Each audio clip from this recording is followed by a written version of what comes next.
Tonight's lesson is all about anti-Semitism. Israel, the promised land, the screen in front of you. Why does so much hatred center on Israel? That's actually what we're talking about tonight. Why Israel? So people tell us they don't hate Jews. They just hate Israel, right? Iran, they only want to annihilate Israel, but they love Jews. They love Jews. They just want to annihilate Israel. Where does this come from? How do we battle it? How do we combat this, right? What do we do about this, right? Daniel, you ever heard of this? They love the Jews. They just don't like Israel. You know, in Belev Echad, we have college campus trips now happening all over, students engaging in students. And the students, they love Jews, but Israel, we got a problem with Israel, Israel. Mm-hmm. So how do we combat this? What do we do with this? Rosie, if anybody knocks on the door, you'll open, yeah? Okay. So as we'll see now tonight, this is just another form of blatant anti-Semitism rearing its head. Criticism of Israel. Thank you. Aaron, welcome. Aaron, take a book. There's books here in front of you as well.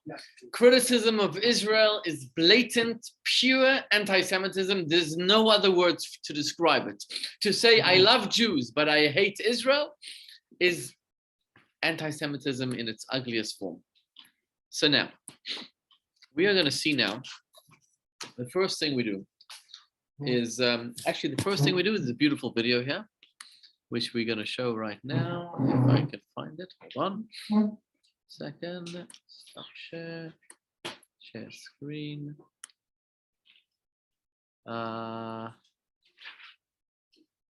Safari, hold on. Okay.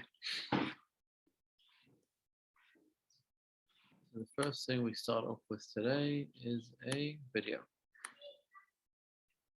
Here we go. 1, 2, 3.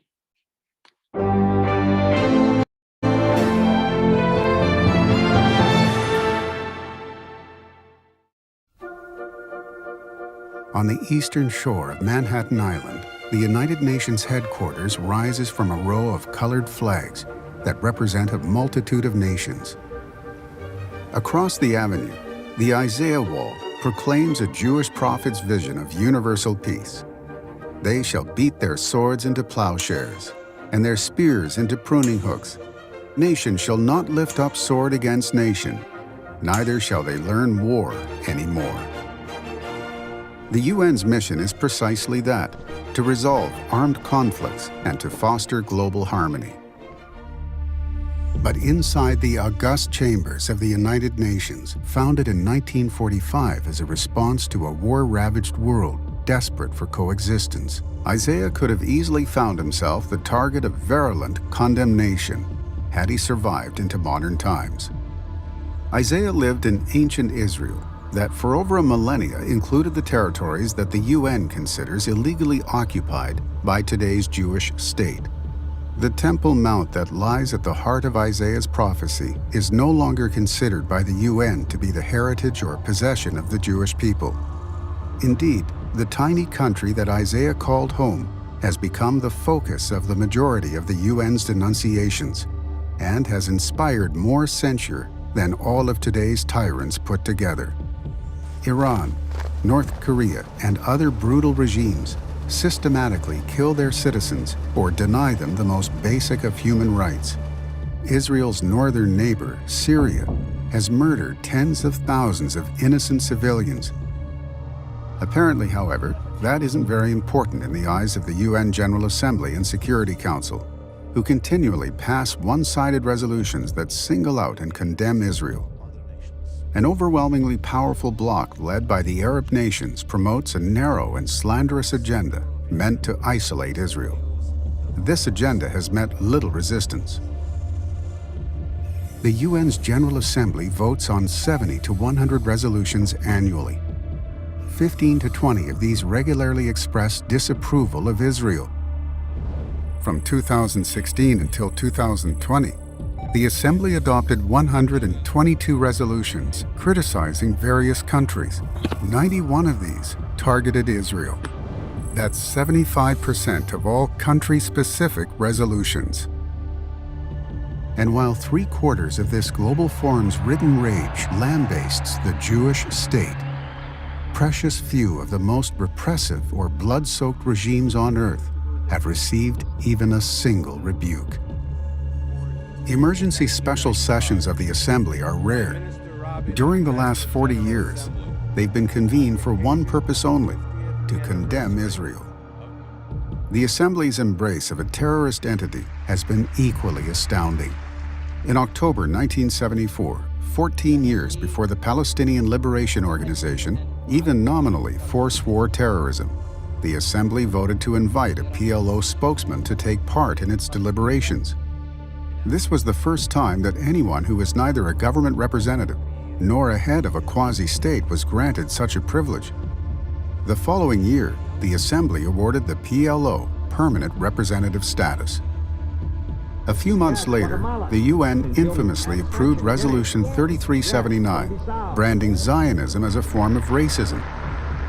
At the time, Israel's UN ambassador, Chaim Herzog, told his fellow delegates that Hitler would have felt at home listening to the UN debate on the measure. For us, the Jewish people, this is no more than a piece of paper, and we shall treat it as such. Since the 1993 Oslo Accords, hundreds of Israelis have been killed and thousands injured by Palestinian terror attacks. During the same period, the UN passed dozens of resolutions deploring Israel, but not one against the terror attacks. Since the 2006 creation of the UN's Human Rights Council, most of the world's human rights abusers have suffered nary a mild rebuke. Israel, on the other hand, is chastised as often as all of the rest of the countries combined, and in terms more condemnatory. At the Council's every meeting, a topic billed as, quote, human rights situation in Palestine and other occupied Arab territories, is raised as a separate agenda item, while the remaining totality of mankind constitutes a single other point on the agenda. From 2006 to May 2021, Israel was condemned in no less than 94 Human Rights Council resolutions. During the same period, Syria was condemned 36 times, North Korea 14 times, and China has been spared condemnation altogether. Even within the walls of the UN, the absurdity of its anti-Israel bias is fleetingly, partially acknowledged. In September 2006, UN Secretary-General Kofi Annan conceded. Supporters of Israel feel that it is harshly judged by standards that are not applied to its enemies.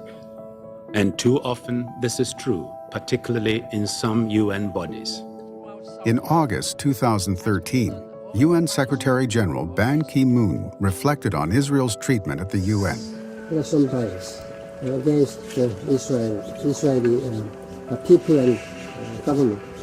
In December 2016, he told the UN Security Council, A disproportionate volume of resolutions, reports, and conferences criticizing Israel. One of the more telling comments came inadvertently in November 2013, when a UN interpreter failed to silence her microphone as she addressed her colleague.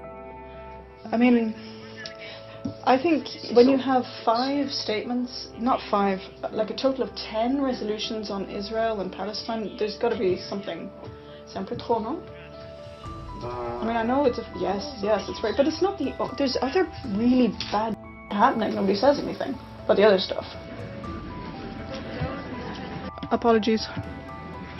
Okay, I understand there was a problem with interpretation.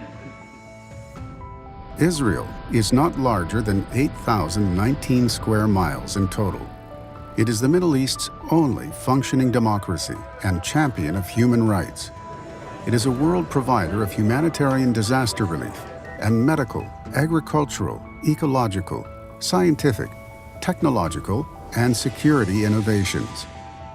But when seen through the lens of historical UN bias, the overwhelming majority of all the world's evils and all of the world's ills belong to the tiny Jewish homeland in which Isaiah spoke his vision of swords being beaten into plowshares.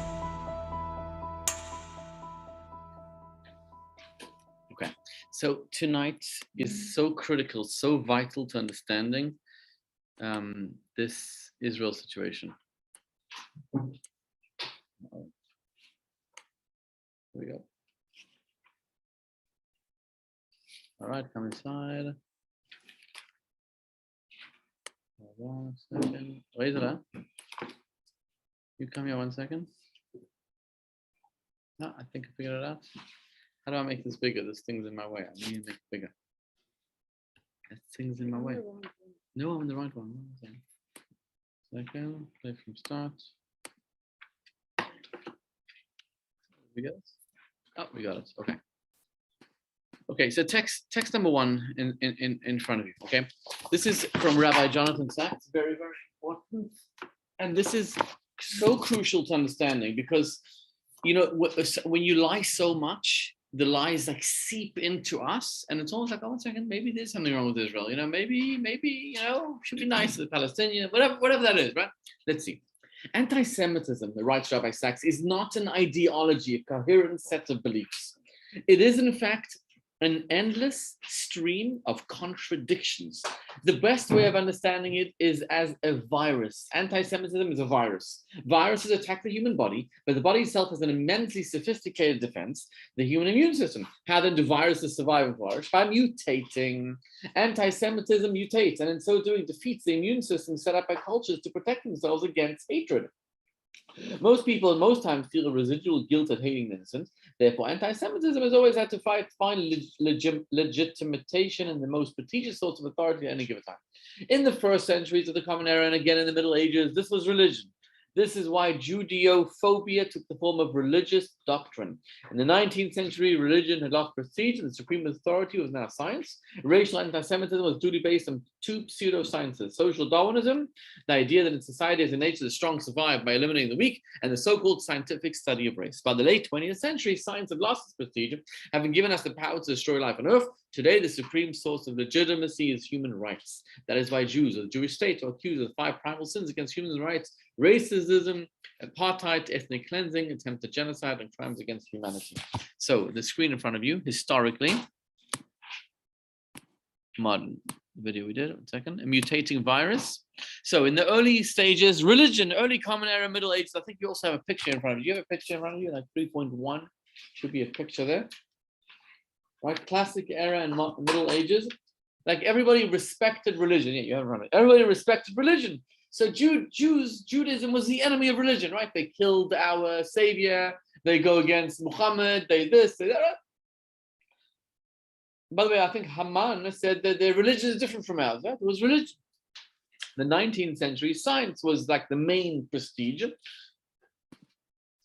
And so they said the inferior Jewish race is infecting the superior Aryan race.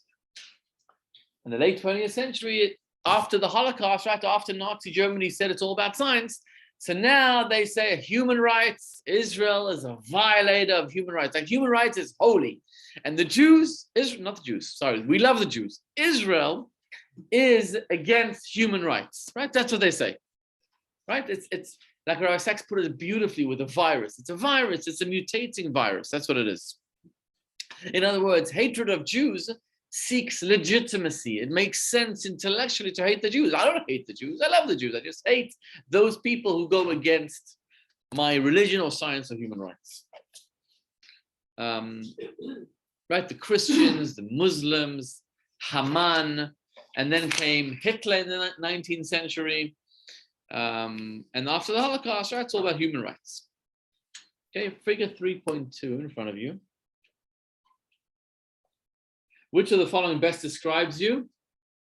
Right? Are you look at the figure in front of you? Which of the best describe you? Are you generally pro-Israel and supportive of the Israel government's policies? Are you generally pro-Israel but also critical? Are you generally pro-Israel but also critical of many of the current Israeli policies? Generally not pro-Israel. Which one are you? Most of us here fall under. Aaron, which one are you? First one. You generally pro-Israel and support of the government's policies? Anybody critical of the government's policies?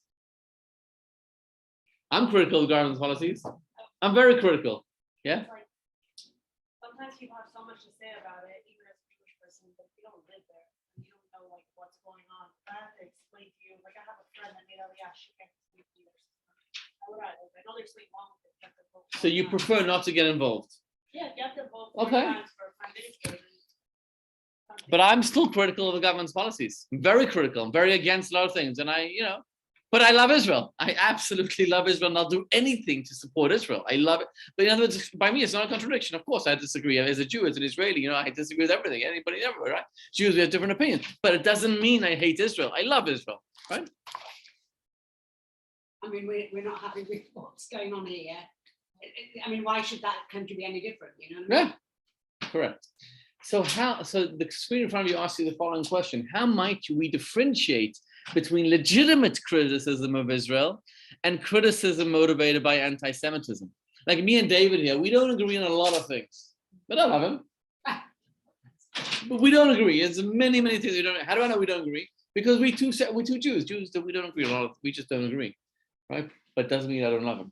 So you can legitimately criticize Israel. I have no problem with that. But how do we know if that's motivated by anti-Semitism or not? The what? I say it depends who's talking about it. Depends on the problem is we'll see. Mendel, please stop that. As we'll see, the problem is that this anti-Semitism is not just seeped into Muslims and it's Jews as well. A lot of Jews. Yes. Right. So the Medrash tells like this: one formula of differentiating is in text number 2. Okay, so this guy it's a Medrash, Imikantron. We don't know who Imikantron was. We don't know who he was, but he wrote to Emperor Hadrian. If it is circumcision that you hate, the Arab tribes also circumcised, right? Because he made a law: no Jews are allowed to circumcise, and no Jews are allowed to work on Shabbat, to keep Shabbat. So if it's circumcision, the Arabs also do it. If it's Shabbat observance, he used spies. So the Kutim similarly observe Shabbat. Clearly, then you simply hate the Jewish people, and their God will exact punishment from you. In other words, he justified the brutality upon the Jews because he says, "Oh, they keep Shabbat and they do the Brit, and that's it." So they told him other people do it as well. So he had no answer. He just hated the Jews. He was looking for an excuse to do it. But there's something called the 3D test. Famous. Anybody heard of 3D test? 3D test? You heard of it, right? Yeah, no? It's from what's his name? Yes. Who? Sharansky. Anybody else heard of 3D test? 3D test is very, very famous, and it's like it's all over the world basically. To determine if it's anti-Semitism, 3D test is in front of you. 3Ds basically. Text number 3. Natan Sharansky wrote, "I believe that we can apply a simple test. I call it the 3D test to help us distinguish legitimate criticism of Israel from anti-Semitism. Number 1, the first D is the test of demonization. When the Jewish state is being demonized, when Israel's actions are blown out of all sensible proportions, when comparisons are made between Israelis and Nazis, between Palestinian refugee camps and Auschwitz, this is anti-Semitism, not legitimate criticism of Israel."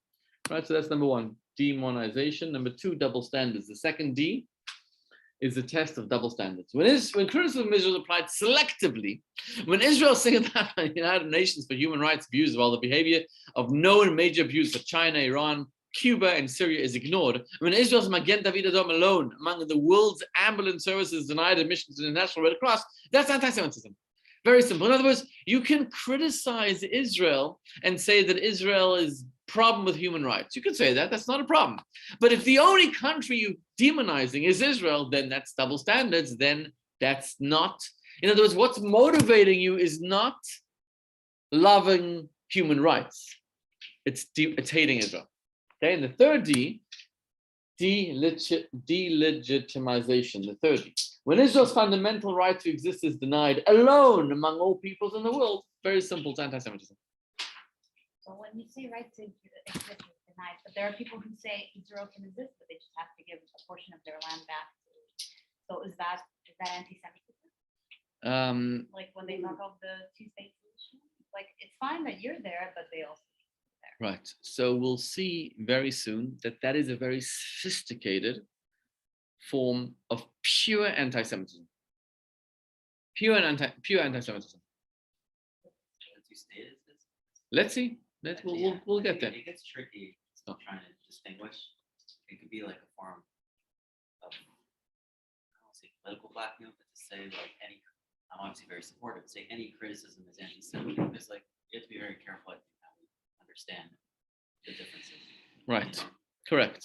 And again, I'm not talking about left wing and right wing. You know, I'm sure there's people here on the left wing, people on the right wing. I mean, I happen to be heavy duty right wing, but that's got nothing to do with it, right?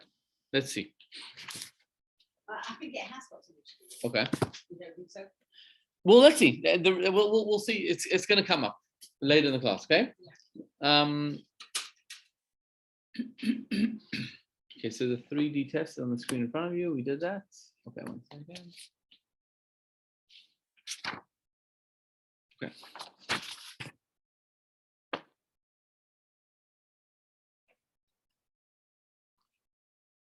Okay, so the next thing we need to understand is what can we do about this? So what can we do about the 3D test? What can we do about the fact that Jews are joining this cause? That's the problem. If it's our enemies who hate us, that's one thing. But once it seeps into Jews, what can we do about this? I mean, obviously we're sending Belev Echad soldiers in college campuses, and I just heard our soldiers are in Stockton University. I don't know what that is, by the way, but Stockton University, and there's a massive Muslim protest. So the Chabad rabbi just asked me now, should I move it to the Chabad house? Should I keep it by the Muslims? I said, keep it right there. Don't cower. We don't move things because the Muslims are there. So that was just my message. Anyway, so what can we do about it? So there's something called Haman anti-Semitism, and there's something called Antiochus anti-Semitism. Okay, and it's crucial to understand the difference between Haman anti-Semitism and Antiochus anti-Semitism. Haman. Haman. But we learned last time that Haman and Antiochus were equal in their hatred. Antiochus was in which period? Which holiday? Hanukkah. The Hanukkah anti-Semites and the Purim anti-Semites. No Jew today, in his mind or her mind, unless they mentally crazy, would join the Haman anti-Semitism today. But the Antiochus anti-Semitism, Jews flock to. And I'll explain what that means first and how. Okay, so let me see if the screen in front of us expands.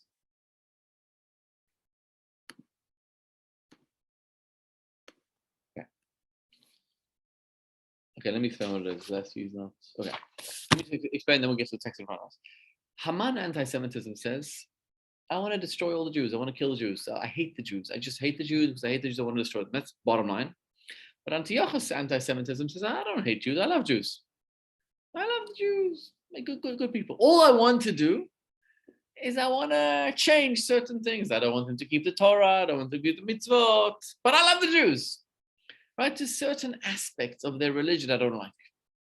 And that is a sophisticated form of anti-Semitism, which traditionally Jews have flocked to. Think of the KGB, Stalin, who founded the Yevsketsia, the Jewish brigade, was Jews.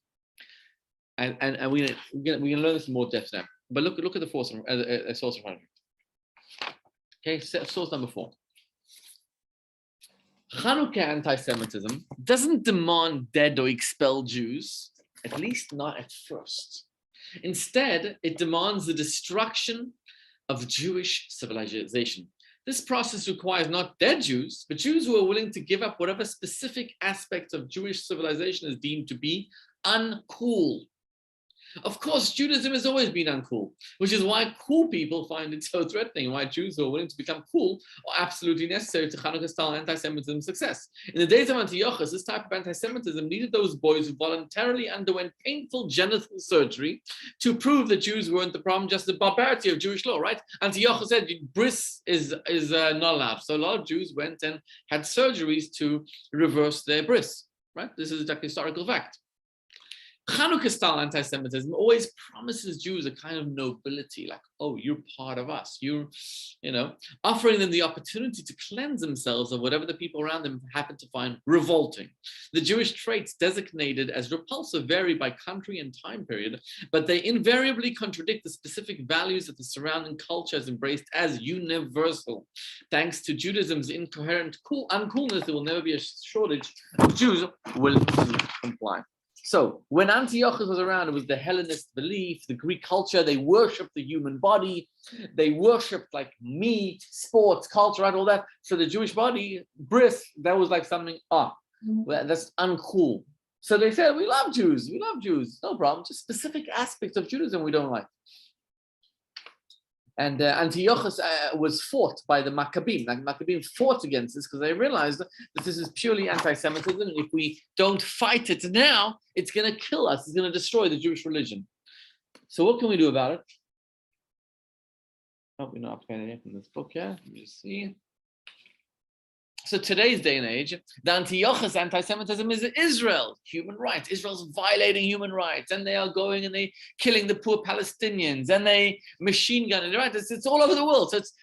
So it's seeping into our culture, and Jews are like, oh, 1 second, yeah, I love Jews, but Israel, no, it's not the right thing to do. But it's important to understand that's where it comes from. You can't get a Jew to say, no, we need to kill all the Jews, like Haman. No, Jews won't cross that border, at least now. But Hanukkah style they will. Okay? Okay.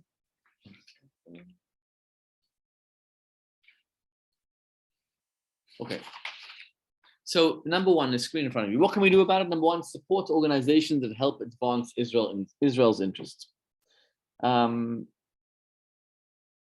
we got to do a better job explaining to Jews why it's so important to have Israel engaged in spiritual endeavors to support Jews in Israel. That's how we learned last week that it's got to do with the spiritual as well. By the way, in the Chabad conference, there was the most unbelievable story. I shared it on my Facebook. I sent it out, but so I'm sure some of you saw it. But briefly, the Chabad rabbi, I can't even pronounce the city he's in. It's the capital of Siberia, Novosibirsk or something.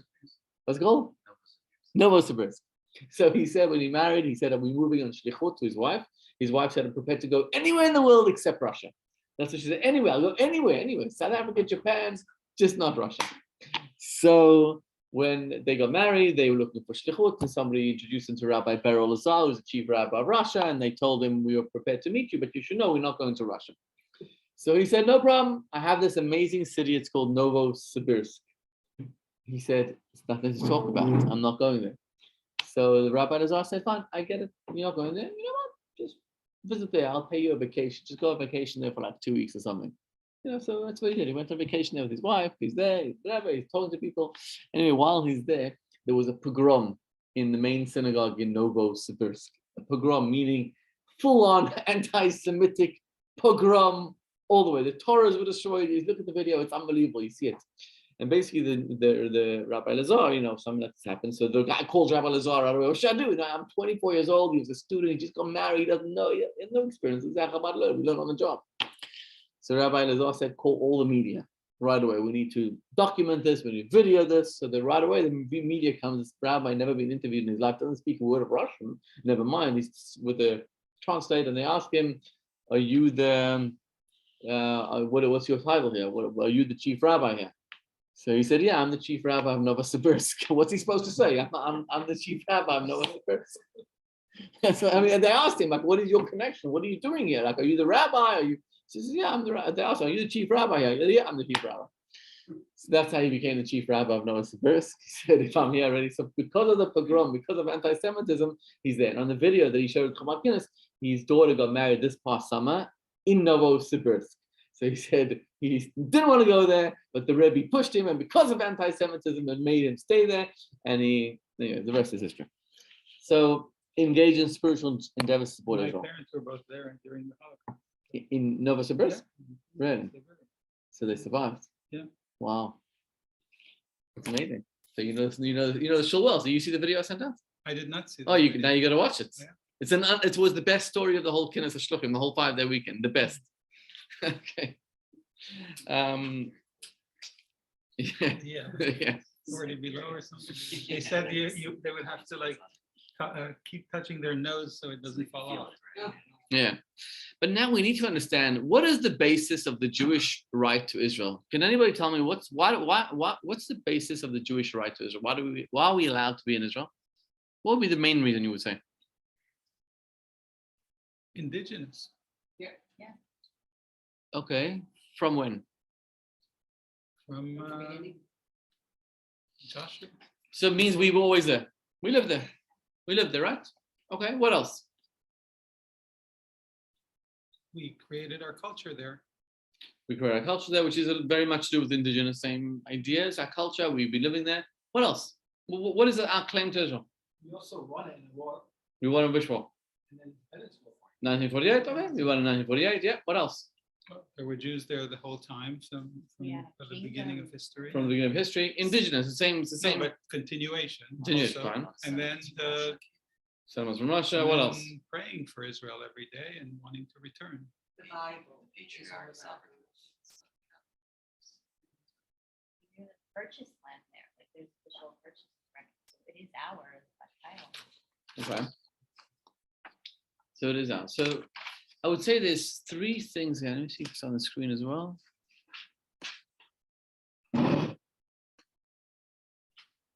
Okay, hold on a second. The screen has here.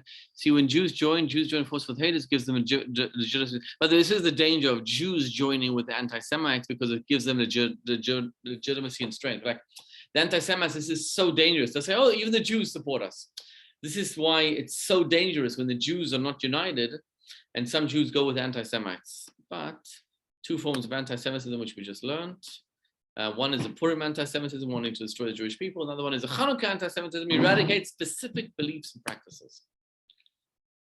So the Hanukkah anti-Semitism, it's easy for Jews to join. They don't have to renounce their Judaism. They feel like they're saving Judaism, right? The people sophisticated today who are anti-Israel say, we're saving Judaism. We don't want the Jews to be anti-human rights.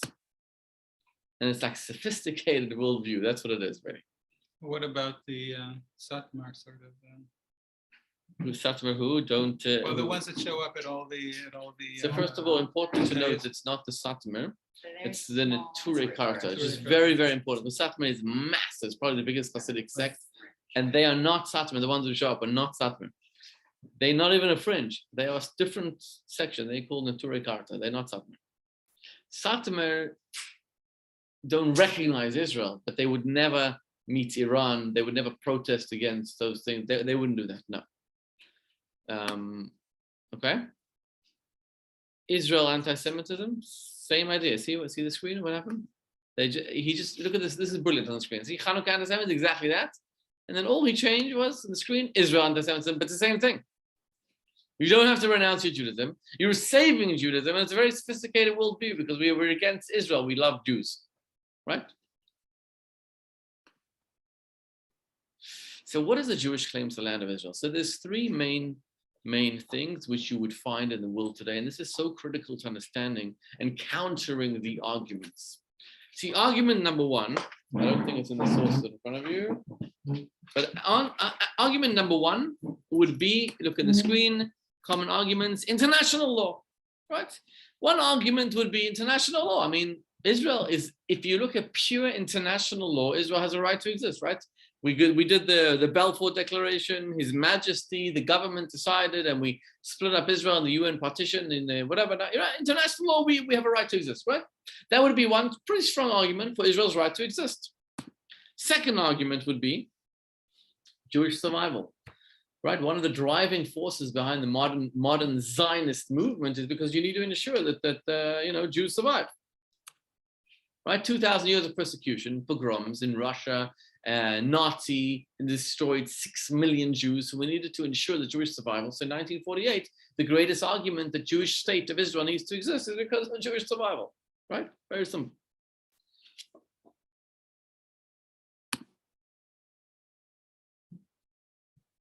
And the third argument would be history. History would mean a historical, like you said, indigenous. It's a historical right. We're there for so many years. I mean, we've been there, we've been living there on and off for thousands of years, so that's our right to exist. That's our right. Do these three make sense? Which one is the most powerful of all three? History. Which one? History? Okay. The problem with all three of these is very simple. The arguments are very, very strong, but every one of them could potentially have a very strong counter argument. Who could think of let's go to the first one. International law, what would be the counter argument to that? Every what? Every treaty ever made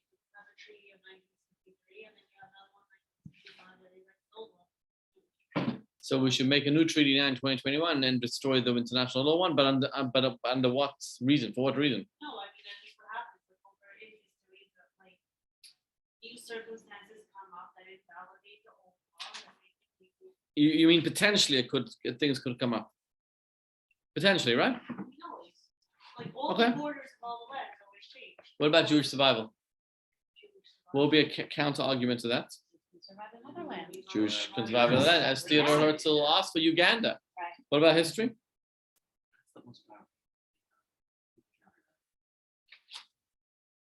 Well, you have a history without the land. Well, they invent a counter history that the Yeah, Palestinians are the Plishtim. That's not Bishim, right? Our history predated. Right. Okay. So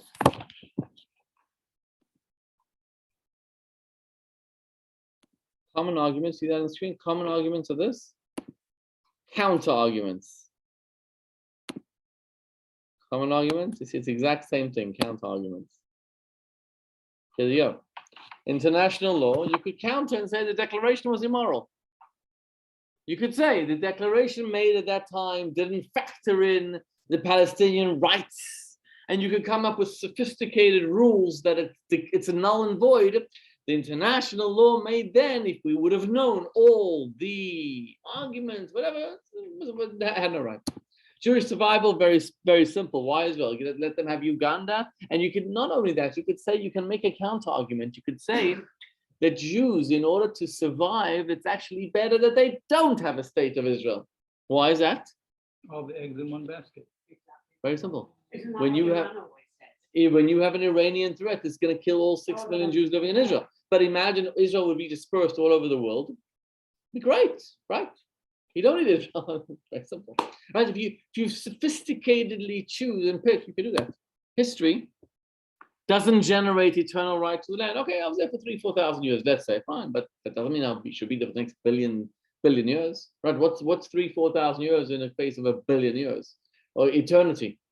Okay, I was there for 4,000 years. Thank you so much. Your time's up. Adios. Okay, and therefore, okay, let's first look at text number 5. Text number 5 in front of you.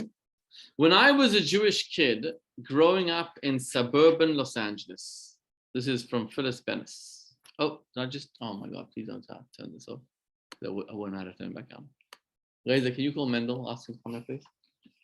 Okay. When I was a Jewish kid growing up in suburban Los Angeles, we thought about that being Jewish meant supporting Israel. Right, I was a Jewish kid, being Jewish, you know what it means? Supporting Israel. There really wasn't a choice. If you identified as Jewish, as I and most of my friends did, the religious education we got, the youth groups we joined, and the summer camps that we played for were all grounded in one thing. It wasn't God, it was Zionism, the political project of settling Jewish people in Israel. My own break with Zionism came in my mid-20s after reading the letters of Zionism's founder, Theodore Herzl, imploring Cecil Rhodes, the leader of British land theft in Africa, to support his work in Palestine. Their projects were both something colonial, Herzl assured Rhodes. So this lady was basically raised a place where Israel was a major point of emphasis, but it didn't last. Because once she read, these ideas, why did I wrong? Once she read these ideas, the whole idea of the values of the state of Israel ran contrary to what she held so dear, and then, they weren't impressed. And therefore, the key is Jewish education. Okay? Jewish education.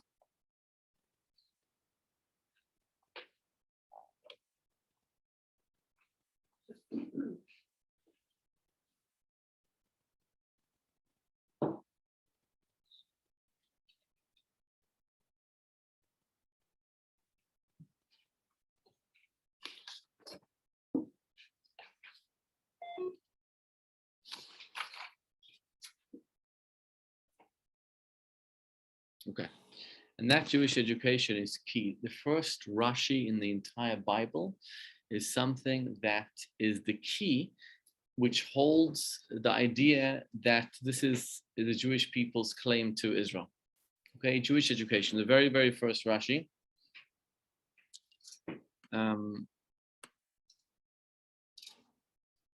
Okay, the very first Rashi in Torah. Let's read it. Text number 6 in front of you.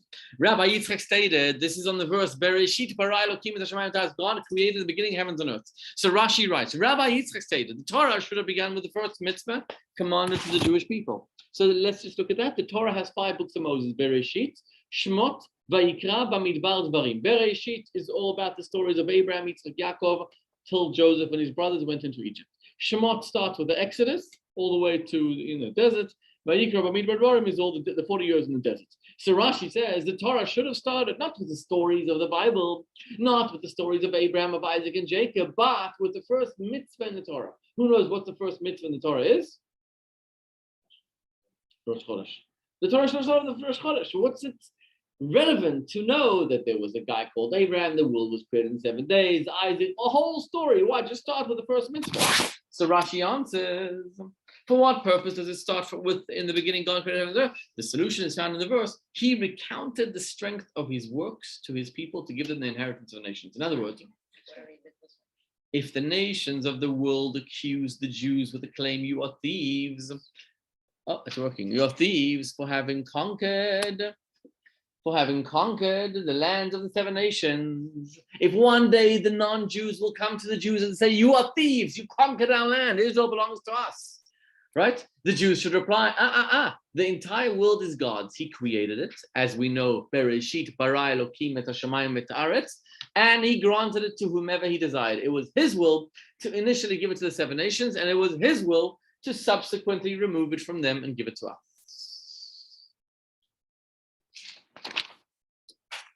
Okay, and now we have the screen. So in the beginning, God created heavens and earth. It is God's world. See, Bereshit bara Elokim, he tells us that the world belongs to God. Israel belongs to God. America belongs to God. China belongs to God. And Jewish claim to Israel is because he chose to give it a piece of it to us. That is our claim to Israel. Any other argument, international law is flawed. Indigenous is flawed. Jewish survival is flawed. But when you look at it, that it's God's land and he gave it to us, that's it. He gave it to us, it's our present. Finish. End of story. The gift is eternal. But who does this convince? First of all, we need to convince ourselves. That's the first people. Once we are convinced, we can share it with others. If we understand something, we can share it with others. The problem is we are not convinced. That's the problem. I don't know if it will work on the International. with the if not now. Bibi Netanyahu went and gave a copy of this Rashi to Barack Obama in office. He gave a copy of this Rashi to Obama. So Bibi thought it worked. I mean, at least he thought. I don't know if it worked or not, I don't know, but he thought it worked. Obama didn't end up loving him. Right. I don't know if it was because of that Rashi though. Okay. God said to Abraham on the screen in front of you, all the land that you see, I will give you and your offspring forever. That is our claim to Israel.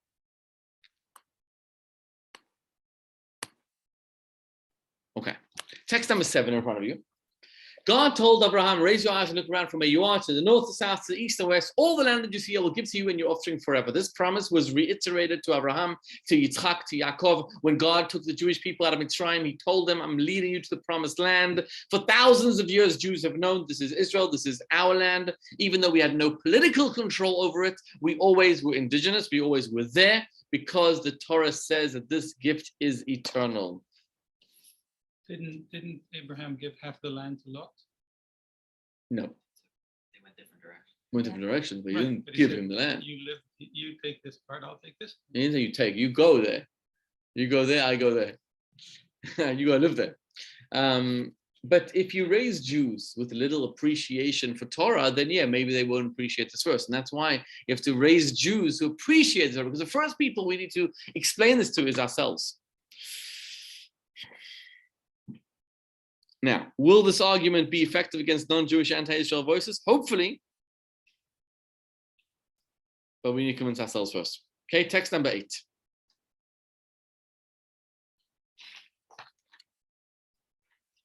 This is a letter from the Rebbe, okay?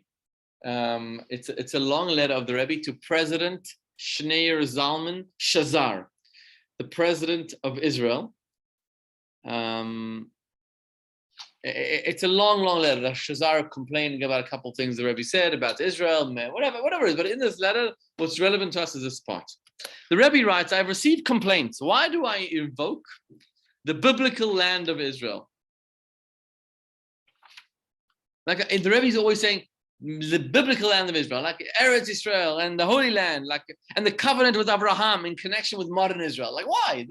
Shazar said, our claim to the land is from 1948. He wrote to him in a letter. Like, why do you say no? It's biblical Israel. It's Why do I mix God into the picture? After all, they say those who fought for the creation of the state, those who led it, those who currently direct it and its authorized representatives, they all proclaim and take pains to emphasize that Israel is a state founded in 1948.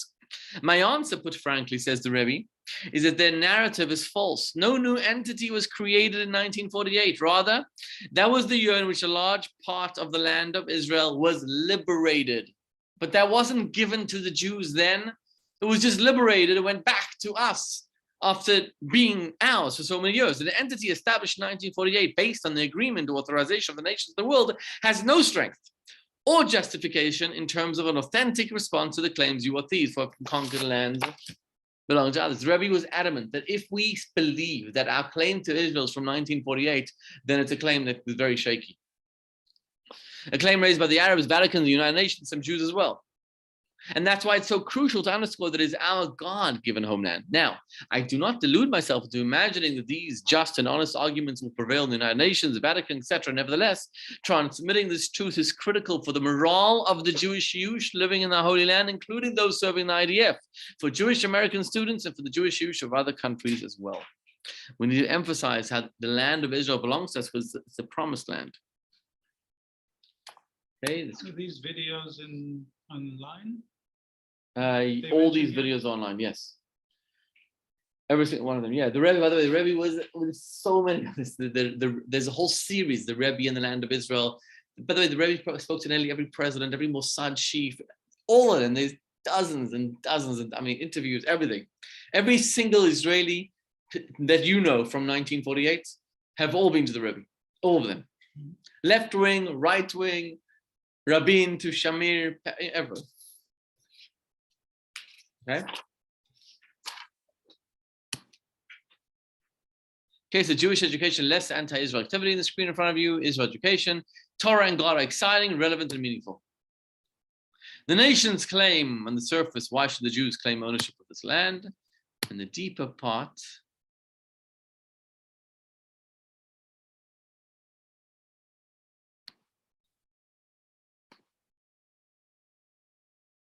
right, on the surface, why should the Jews claim ownership of the land? Why should the Jews claim ownership of this physical land if Jewish identity is rooted in the Torah's spiritual practices?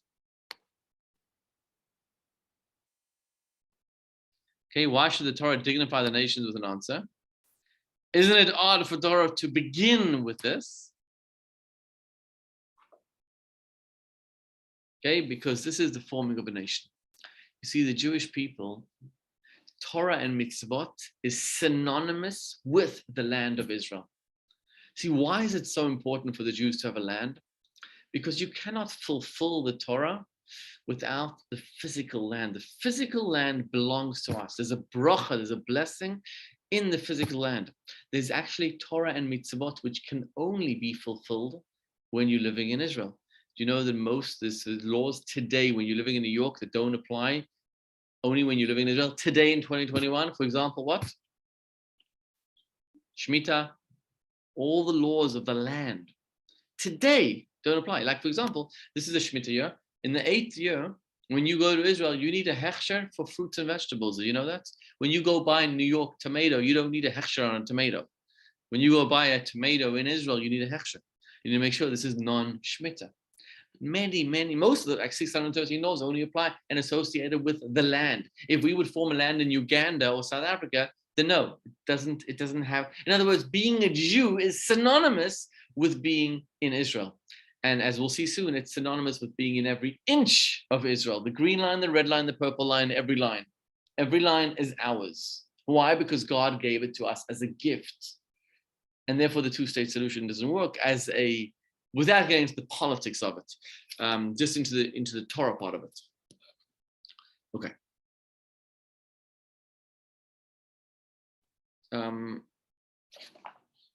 So 1 second. Okay. The forming of a nation. You see, when you what makes the French a French? What makes you French? You live in France, right? You live in France, you're French. You speak the French countries, right? That's what makes you French. What makes you South African? If you were born in South Africa or live there. But what makes you Jewish? It's very different, right? What makes you Jewish? It's got nothing to do with the physical land. Let's see text number 9. The Jewish nation is only a nation through its Torah. It has nothing to do with the physical land. You French because you're born in France. You Italian because you have a connection to the land of Italy. But you Jewish, it has nothing to do with the land. And what's the significance of that? Other nations, you see, bound by geography. The Jewish nation is bound by Torah. Look at the Rebbe's letter in text number 10 in front of you. An objective, unprejudiced survey of the long history of our people will at once bring to light the reality that our survival as a nation was not the result of material wealth or physical strength. Even during the most prosperous times under the united monarchy of King Solomon, the Jewish people, as well as its country, were materially insignificant by comparison with contemporary world empires such as Egypt, Assyria, and Babylonia. In other words, during King Solomon's times, we were the most powerful ever, and we were still nothing in numbers or in power compared to the other empires. Nor was it our active statehood or the control of our geographic homeland that secured our existence, as is evidenced from the reality that for the vast majority of our history, our people have lived in exile without a kingdom, without a homeland. So what secured us? Number one, it wasn't the prosperity of living in Israel, because even when we were at our peak in Israel, we were never like one of the ancient empires. And number two, it wasn't the fact that we lived in Israel, because most of the time we didn't live in Israel. Similarly, our Hebrew language did not play a pivotal role in our perpetuation, for even in biblical times, Aramaic supplanted the holy tongue as a spoken language to the extent that parts of the scripture, almost all the Babylonian Talmud, the Zohar, and other key works were composed in Aramaic instead of Hebrew. Later, in the times of Rabbi Saadia, Gaon, and Maimonides, most of the Jewish masters spoke Arabic, and further down the line, it was Yiddish and other languages. Today, you could say it's English, you know?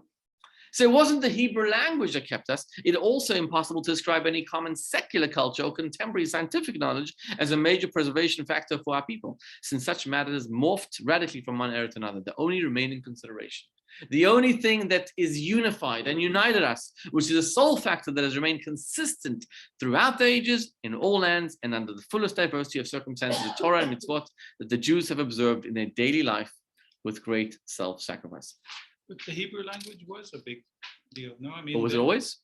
Yeah, because like the education from age 3 and the cheder and that learning Hebrew was what created the learning culture and what. But which language is the Talmud in?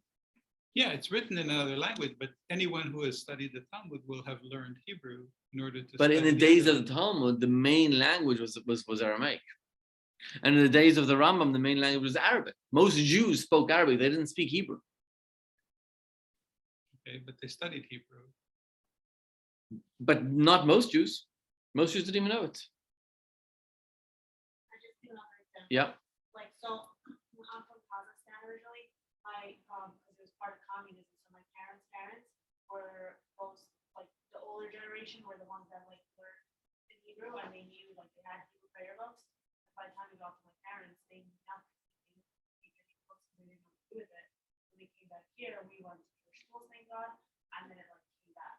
But during that whole time, we still right, you didn't know it. Yeah. But that's also why they use the Hebrew alphabet, right? Aramaic is Hebrew alphabet, Yiddish is Hebrew alphabet. All the Arabic languages, Jewish Arabic languages use Hebrew alphabet. That's what. So there was the preservation. So the preservation of it. But is that what kept us alive for 4,000 years? Part of it. So Torah is, if you're talking about from a study perspective, I would say that's part of Torah as well. That's what I'm saying. So then yes. But the point is like this: other nations require a land to form their identity. Jews don't need a land to form our identity. Our identity is because we study Torah. That's our identity.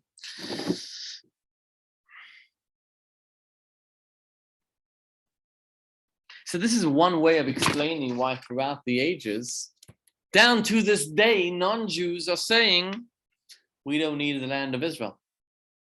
Right? We don't need it because Jews have survived not because of Israel, just barely, but yeah. So why is it that God told us that we need the land of Israel? Why is the land of Israel so critical to our survival? If really we didn't have it most of the time, why is that? Because there's a reason why we need Israel. See, Israel is not just French live in France because they need to be French. That's where the French live. But Israel, it's not just that we need Israel because we need a place to live. That's not what it's about. We don't live in Israel because we need a place to live. No, the Italians need a place to live. The South Africans need a place to live. New York, we need a place to live. Israelis need a place to live. No, nothing to do with that. It's much, much deeper than that. Our connection to the land of Israel is something so deep. Look at text 11. The response to this is the relationship between the Jewish people and the land of Israel is unique. It is not comparable to the relationship between any other nation and its homeland. Rather, the Jewish land is an integral part of the Jewish people's spiritual mission. The ultimate goal of the Jewish people's divine service is to turn this tangible world into a home for godly revelation, to the point that God's holiness dwells specifically in the physical reality of this world. For this reason, the majority of the Torah's commandments involve physical activities so that the fulfillment of Torah mitzvot installs sanctity into tangible materials. It was therefore critical to provide the Jews with the land of Israel, physical land, to provide them with an abundance of mitzvot that can be performed exclusively with this land. For this expresses the entire goal of the Jewish people and the purpose of Torah to conquer the physical dimension of the world and transform it into a home for God. In other words, the reason why we are here is to take the physical and transform, make it holy. So the Jews, by being in Israel, they make the land holy. And that's why there's mitzvot associated with the land of Israel. And that is the answer why you cannot give back land. It's like, this is the holiest thing. Every inch of the land of Israel is holy. I remember going to Efrat town in Israel as a young kid, 5 years old maybe. And I remember there's a lady there. She said, "Ba'afar Eretz Yisrael, asur lelachlech, mutar leitlachlech." I was a kid, 5 years old, getting dirty. The soil over there. My mother was like, "Oh, you're getting dirty." So the lady said, "In the soil of Israel, you're allowed to get dirty, but you're not allowed to dirty it." Meaning the land is so holy. It's like the physical land is holy. Every inch of the land of Israel is holy. We're not living, if we're living there like the Italians are living in Italy, and the neighbors want part of the land, and yeah, sure, you know what, you guys, we'll make peace with you, we'll give you some of the land, we'll compromise. But Israel's not like that. We don't have a connection with Israel because we need a place to live. No, we never needed a place to live. We have a connection because it's an intrinsic, basic gift from God, which connects us eternally with every inch of the land of Israel. It's a holy soil. It's a holy place. It's not that we negotiate with, oh, the poor Palestinians, let them have a little place. No, we're negotiating. It doesn't work that way. It's like the Torah, you know, are you going to give part of the scroll to somebody else because they're fighting over it? Or are you going to say, no, the whole Torah is holy? We can't negotiate on holiness. Okay, why indeed does a good Torah tell us God gave us the land of Israel? So the goal of divine service, physical world and godly revelation.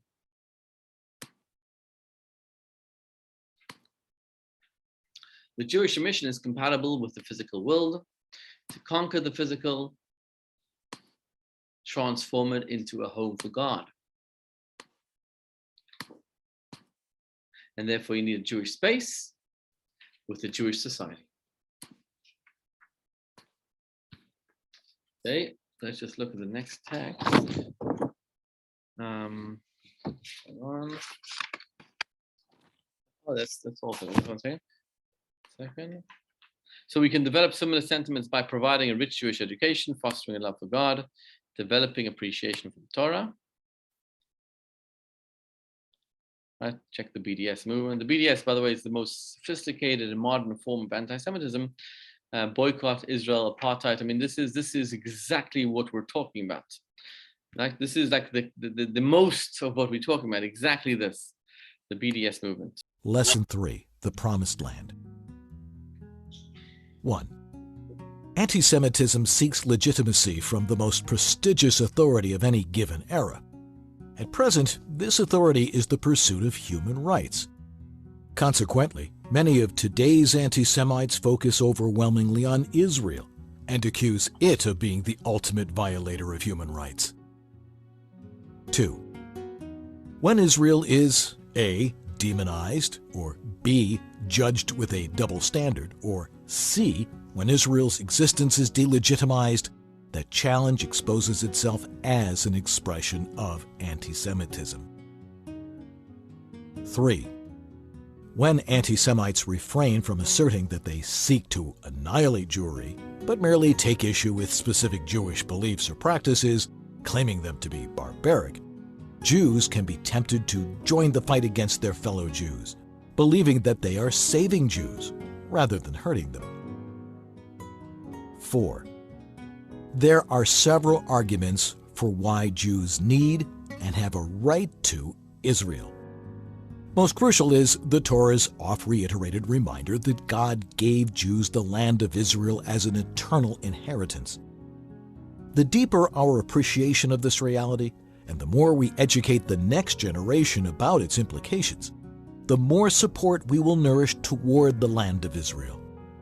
Such an approach can desirably influence the wider audience, but the most vital audience is our Jewish brothers and sisters. 5. To support Torah and God-based reasoning, it is necessary to create an environment that cherishes the Torah and nurtures faith. It is therefore critical to provide a robust Jewish education to ourselves and to the next generation. 6. Jews are a nation not because of our land, but because of our Torah. Nevertheless, the land is important to the Torah's vision for the world, inasmuch as it embodies the Jewish mission on earth, to infuse physicality with holiness.